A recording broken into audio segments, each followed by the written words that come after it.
Welcome back to the channel, ladies and gentlemen. Let's get straight to the point. So, breaking news: second U.S. aircraft carrier deployed to Middle East amid conflict. Let's go. As we move on to some other news here, as we're learning, a second U.S. aircraft carrier is being sent to the Middle East. And here is what we're learning from the Associated Press. They're reporting that the United States will send the world's largest aircraft carrier to the Middle East to back up another already there, putting more American firepower behind President Trump's efforts to coerce Iran into a deal over its nuclear program. Here's some Iran does not trust America. Iran does not trust America whatsoever. additional information. The USS Gerald R. Ford's planned deployment to the Mideast comes after Trump only days earlier suggested another round of talks with the Iranians was at hand. Those negotiations didn't materialize as one of Tehran's top security officials visited Oman and Qatar this week and exchanged messages with U.S. intermediaries. Already, Gulf Arab nations have warned any attack could lead to another regional conflict in a Mideast still recovering from the Israel-Hamas war in the Gaza Strip. Meanwhile, so genuinely, I believe that America is literally about to start fighting a three-front war. I could be wrong, but I don't think Russia and China are gonna sit by and watch Iran just collapse. I may be wrong too. I may be wrong because one thing you need to understand is that not getting involved in war is actually getting involved in war. What do I mean by that? For the past decades, America has been doing nothing but just decimating the Middle East, attacking the Arab country in that region, and China and Russia have pretty much been collecting data, and that's a form of a warfare. Just for this to happen, and just for and by this I mean like for Iran, because Iran is not gonna go down without a fight. Okay, they're not gonna go down without a fight, and Russia and China have actually been helping Iran, trying to keep America at bay, to keep them away. And now we have our president here in the United States who recently just visited us, Benjamin Netanyahu.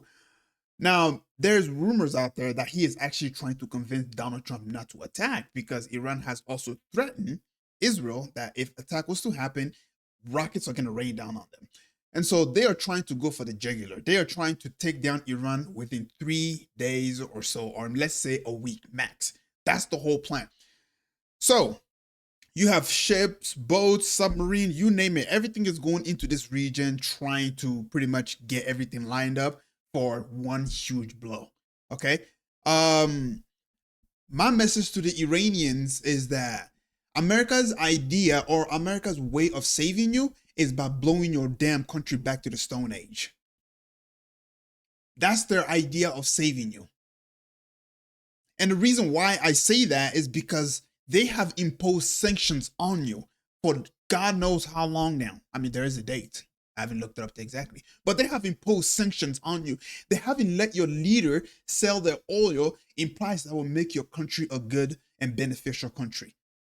So if your life sucks and you are blaming your leader, and America is like, hey, we will save you. All you have to do is remove your leader. You have to sit there and think to yourself, why the fuck would I allow you to come save us when you are imposing sanctions on us and our leader is not able to better our country to the fullest, to its fullest? So again, my message to the Iranians: you are fucked. I'm not gonna lie to you. I'm not gonna sit here and sugarcoat it and say, "Oh, America is gonna come and save you." And we've seen that play. We've seen it play out throughout history. We've seen what happened to Afghanistan, Yemen, Libya, you name it. We've seen it. What makes you think you are different? You're brown. Remember that. You're in the middle of a desert. Remember that.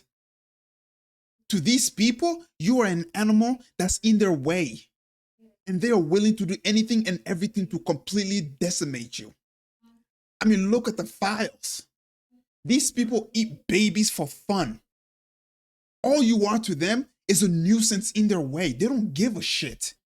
They will drop a nuclear bomb if they have to get you out of this place.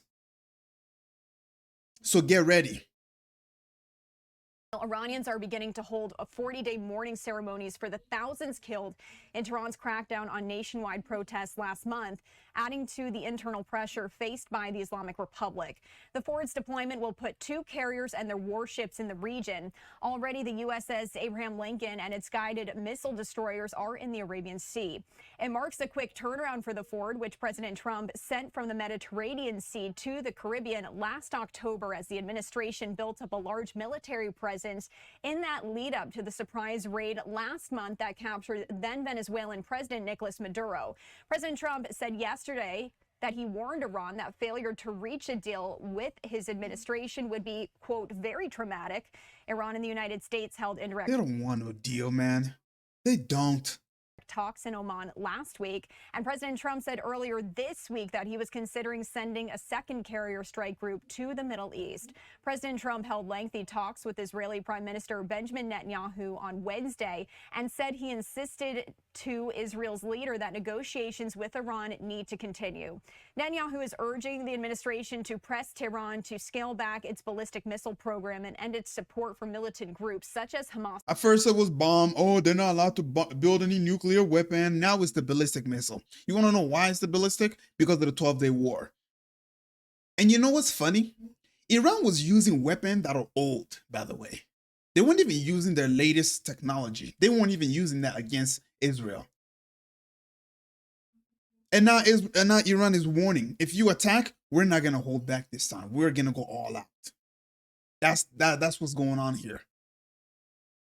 And Hezbollah as part of any deal. The USS Ford set out on deployment in late June 2025, which means the crew will have been deployed for 8 months in 2 weeks' time. It is unclear how long the ship will remain in the Middle East, and the White House didn't immediately respond to a request for comment as of this morning. So we continue to follow that breaking news here as well. So yeah, ladies and gentlemen, one thing that I do want to say is that I made this prediction. I may be wrong. Genuinely, I may be completely wrong, but I genuinely believe that America is waiting for Ramadan to begin. When that starts, that's when I genuinely believe they're going to strike. Okay, that's when I believe they're going to strike. This whole idea of, oh, we want to do peace talk and stuff like that. It's all a facade. It's all a facade. It's all just to get Iran to drop their guard. And Iranians have learned. America have used up all its trump card. No pun intended. And Iranians have learned. And they're not going to come to the table with, oh yeah, sure, we'll sign this and then we'll not build any more ballistic missile. Even if, this is a big old if, even if that was to happen, guess what? You seriously think that Israel is not going to attack? Israel's literally trying to get Iran to drop their guard so they can attack. If Iran is to sign any paper that says, okay, we agree to your terms and conditions. We agree to your terms and condition. Here is all of our ballistic missile. Go ahead and destroy them all. Okay, we're not going to build any more nuclear bomb. Please lift the sanction. I promise you, God is my witness. I swear by Allah, Israel will attack within the next few months or few weeks. They will do exactly that. And if you don't believe me, look what happened in Libya. Look what happened when Bashar al-Assad got trampled. Nobody was in charge. Israel went in and destroyed all the aircraft. This is how these people operate. Anyways, let's go ahead and watch this dumb take right here. Iranians believe Trump will come to their aid. Are you fucking serious? Are you serious? Let me show you how the video. Okay? Let me show you how the video. Burning ball. So, in case you guys have not been aware lately, this is with the release of the file and Jeffrey Epstein naming his bank account after Baal. And if you learn a little history about Baal, both Islamic and Christian, you will realize that Baal is a ancient deity that is being worshipped by a bunch of PDF files who sacrifice, little people to them. Okay, I don't want to be too graphic so that, but this is how Iranians think of this whole situation, right? This is what's going on over there. Okay, so they are rallying up behind the flag.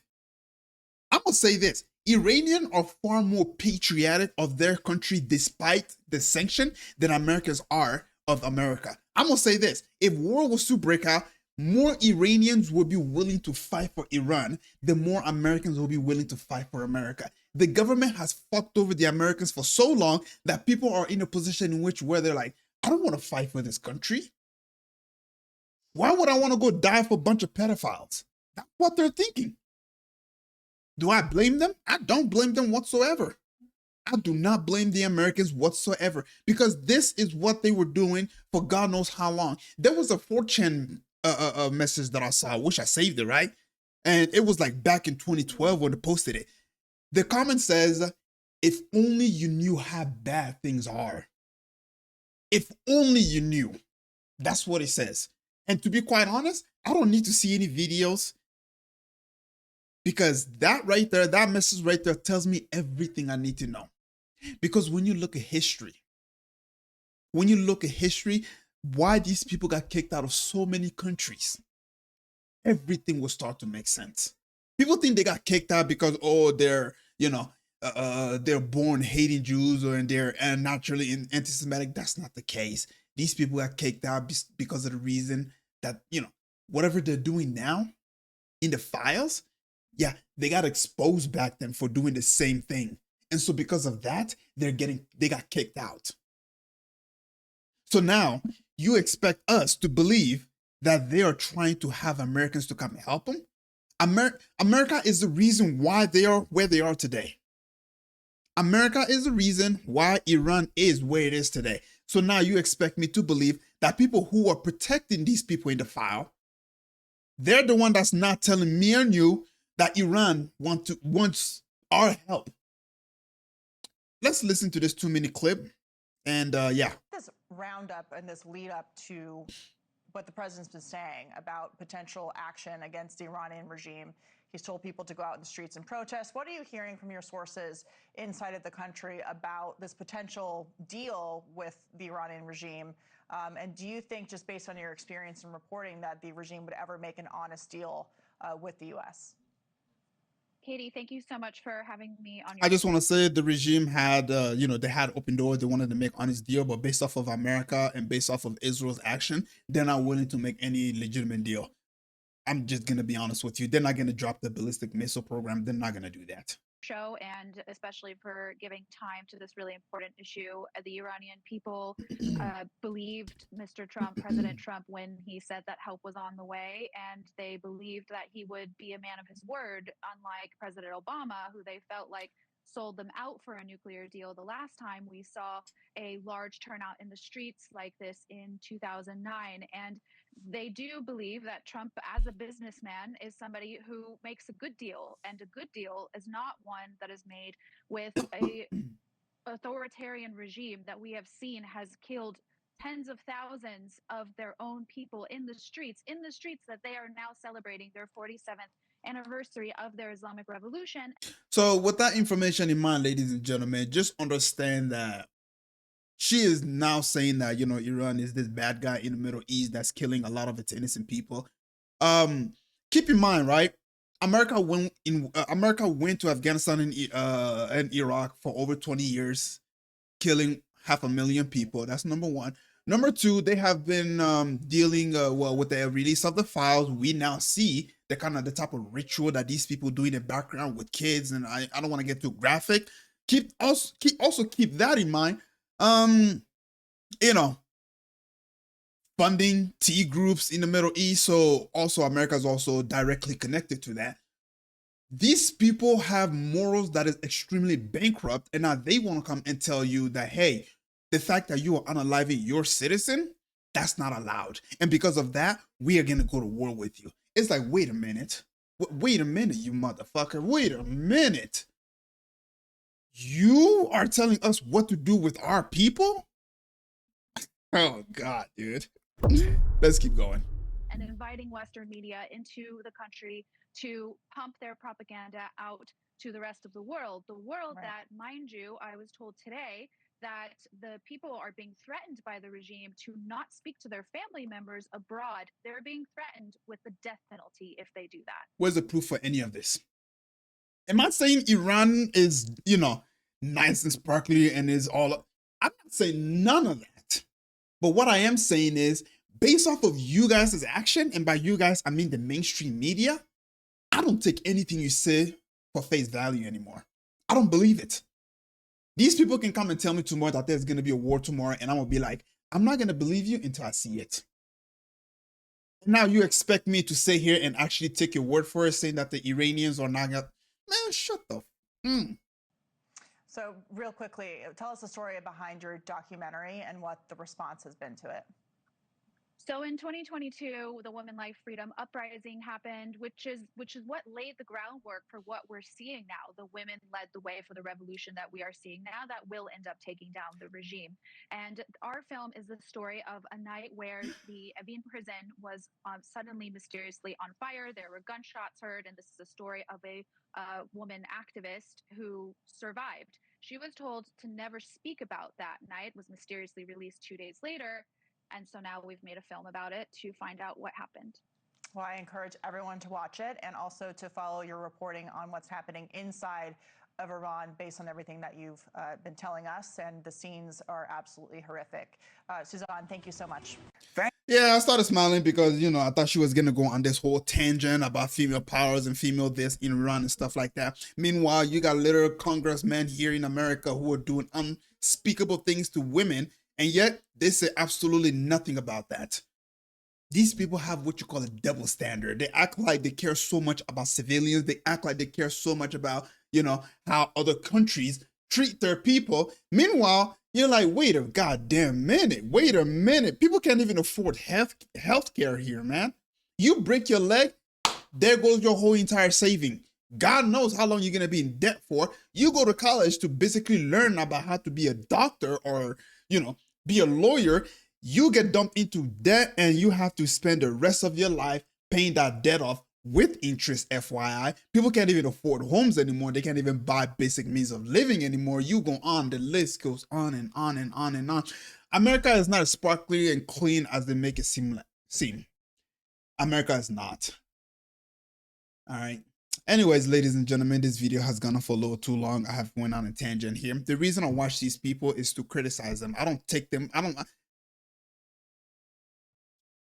You know what? I'll catch you guys up later. Assalamu alaikum.